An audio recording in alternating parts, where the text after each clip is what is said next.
ang simbahan ng Nuestra Señora de la Asunción.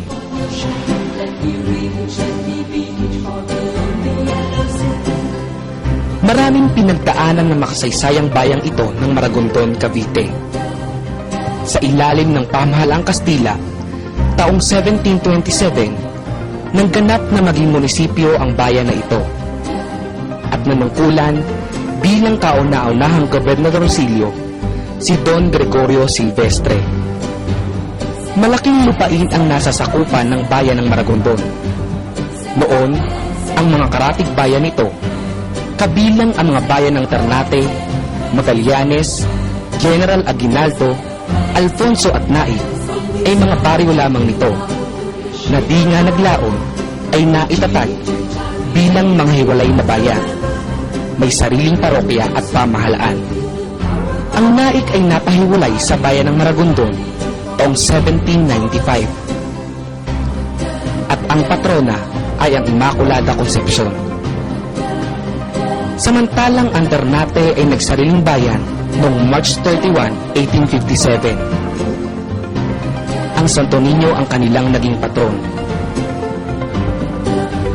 Ang bayan ng Bailen, ang ngayoy General Aguinaldo, ay ginawang bukod na parokya noong 1858. At ang kanilang patron ay si San Jose. Nang sumunod na taon, 1859, ang Alfonso naman ang nabuo bilang bayan. Ang patron na naging gabay nila ay si San Juan Nepomuceno.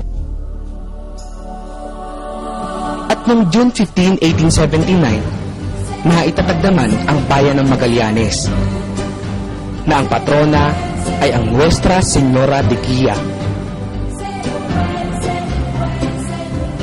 Ngunit paano nga ba napangalan ng Maragondon ang bayang ito? Ang pangalang Maragondon ay nagmula sa salitang madagundong, nang ibig sabihin ay maugong. Hango ito sa malakas na ingay na nililikha ng tubig na umaagos sa ilog kay Albaran. Pinalitan ang pangalan ng bayan at ginawang Maragondong. Hinango ito sa pangalan ni Maria bilang pagparangal sa Birheng Patron. Opisyal namang iginawa ni Lope Gay Santos na kabilang sa lupon ng heograpiya na siyang nagpapangalan sa mga lalawigan at bayan ang Maragondon.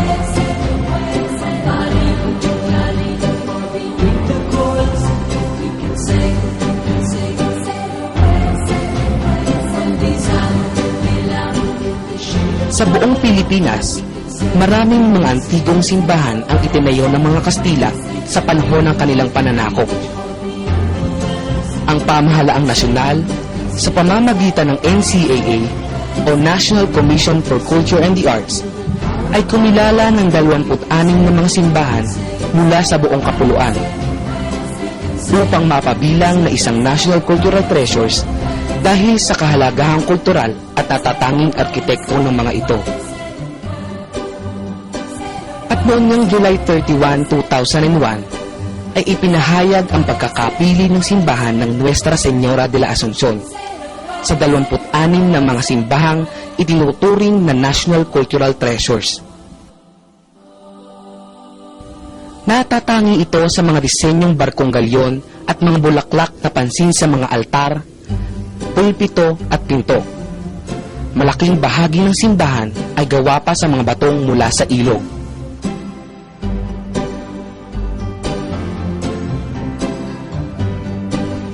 Taong 1585 nang nangaral sa Cavite ang mga Pransiskano.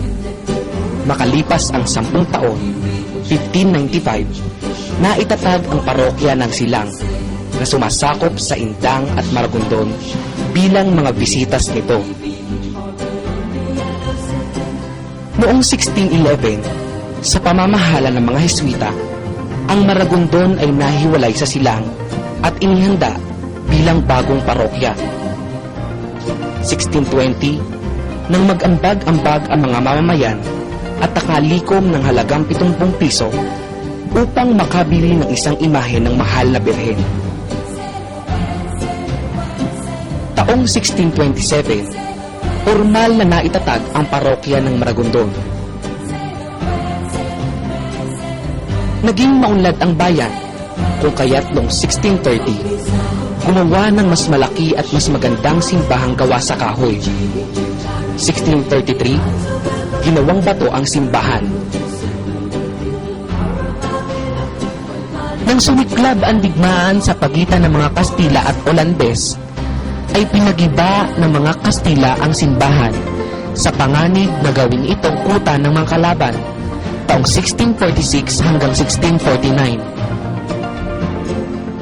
May 16, 1650, binigyang pahintulot ng mga Heswita ang muling pagtatayo ng bagong simbahan at kumbento na yari sa kahoy. Ang simbahan ay ginawang muli na yari sa batong mula sa ilog noong 1687. Ang taong 1690 ay ang Pundasyon Eklesyastika ng Maragondon bilang regular na parokya. Mula sa mga Heswita, inilipat ang pangangasiwa ng simbahan sa mga paring sekular noong 1768 at taong 1860, isinalin naman sa mga Recoletos. Ang mga Mardekas mula Molucas ay nanirahan sa Bara de Maragondon na naging Ternate. Dala nila ang imahe ng Santo Niño de Ternate. Ngunit dahil sa wala pa silang sariling simbahan, mula 1663 hanggang 1863, ang imahen ay naluluklok sa kanang altar at dinadala lamang sa Ternate tuwing kapistahan ito. Nagkaroon din ng manlupit ng mga pari ang Maragondon. Sa higpit ng pamamalakad at sobrang taas ng buwis, ilang beses ding nag-alsa ang mga mamamayan. May ilan pang namundok at naging tulisan. Ang simbahan ay ginamit na tangkulan ng revolusyonaryo nang gawing himpilan ang Maragondon ng pwersa ni General Emilio Aguinaldo. Ibinigay ang sagisag na magtagumpay sa Maragondon sa panahon ng himagsikan. May 5, 1897, kasama ang kapatid na si Procopio at asawang si Gregoria, si Andres Bonifacio ay dinakip at nilitis sa salang pagtataksil sa bayan at sedisyon sa tahanan ni Roderico Reyes. May 6, 1897, hinatulan sila ng kamatayan ng hukumang militar. Ang magkapatid na Bonifacio ay pansamantalang napiit sa simbahan ng Nuestra Señora de la Asuncion. At sa Barrio Hulog sa bundok Nagpatong, isinakatuparan ni Komandante Lazaro Macapagal ang hatol sa dalawa, kamatayan. Taong 1900s, nagkaroon ng hindi pagkakaunawaan sa pagitan ni General Mariano Riego de Dios at Arsobispo Nosaleda hinggil sa pagpapalit ng pari ng Maragondon. May mga nagsasabi pa na dahil sa maling inasal ni General Mariano sa Arsobispo, ay natura ng Arsobispo sa kanya na ang kailangan ng Maragondon ay isang paring may 3 sungay at 2 buntot. Kung kaya't nagpasya si General Mariano na magpatayo ng bukod na simbahan sa lupa ng tiyahing si Doña Rosa Riego de Dios, na tinawag nilang Iglesia Filipina Katolika. Ang simbahang ito ay sumanib sa simbahang itinatag ni Isabelo de los Reyes at Gregorio Aglipay, at mas kilala ngayon bilang Iglesia Filipina Independiente.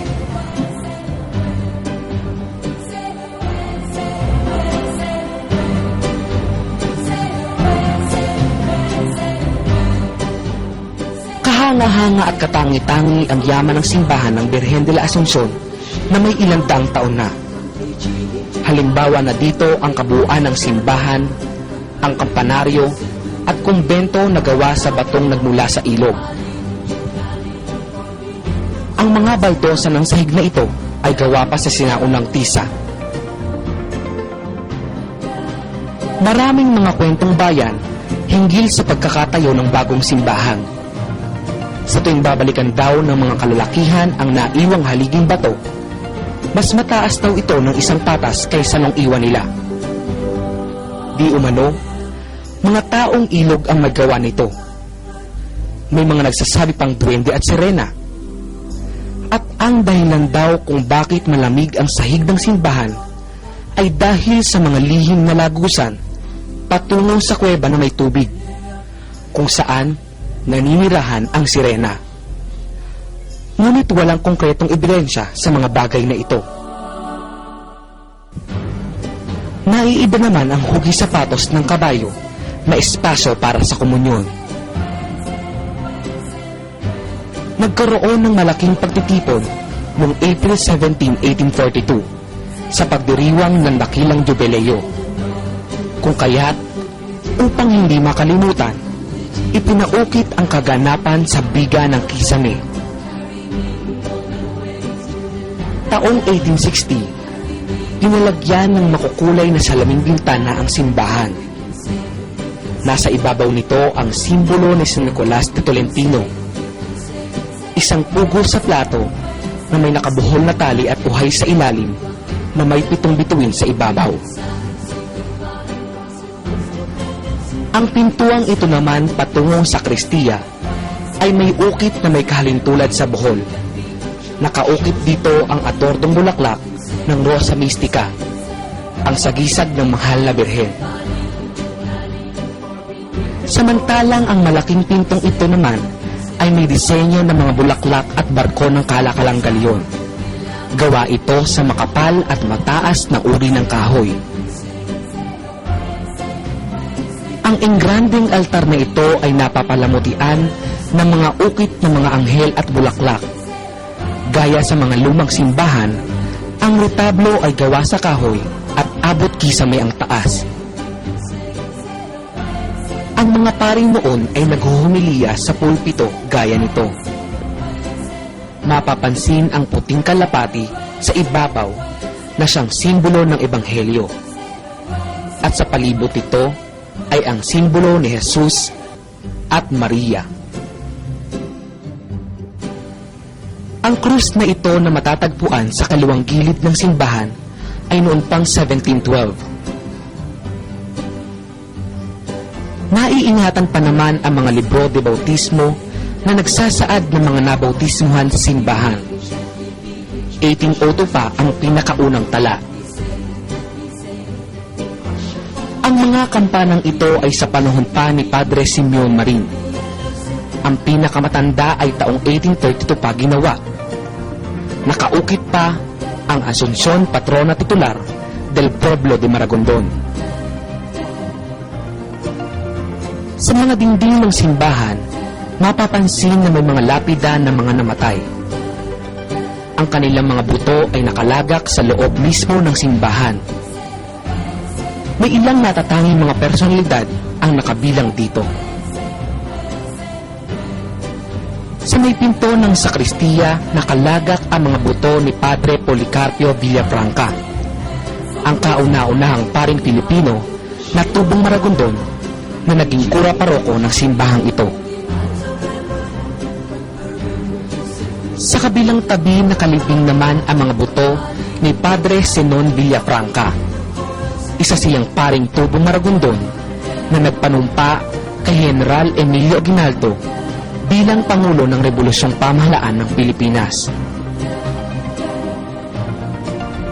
Nakalibing dito ang mga buto ni Don Vicente Cuapeco Somoza, isa sa mga bayaning tubong Maragondon.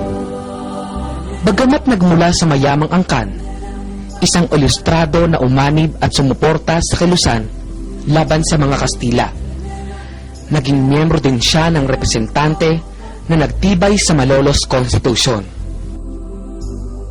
Ito ang orihinal na imahe ng Nuestra Señora de la Asunción na binili sa halagang 70 piso mula sa kontribusyon ng mga tao. Ginawa ito gamit ang matigas na kahoy at garing o ivory. Taong 1620 pa ang imahe na ito.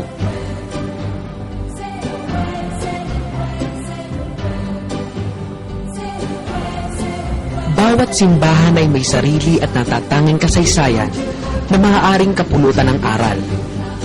Ang ang istorya ng simbahan ng Nuestra Señora de la Asunción ay di naiiba. Naway maging makabuluhan ang karanasan ng bawat isa sa pagbisita sa simbahang ito at maging mas malalim ang pagtuklas sa luklukan ng Birhen de la Asunción dito sa sambayan ng Maragondon. Anumang biyaya at himala ang idalangin natin sa Asunción ay mas ganap kung may positibong pagbabago sa ating mga sarili.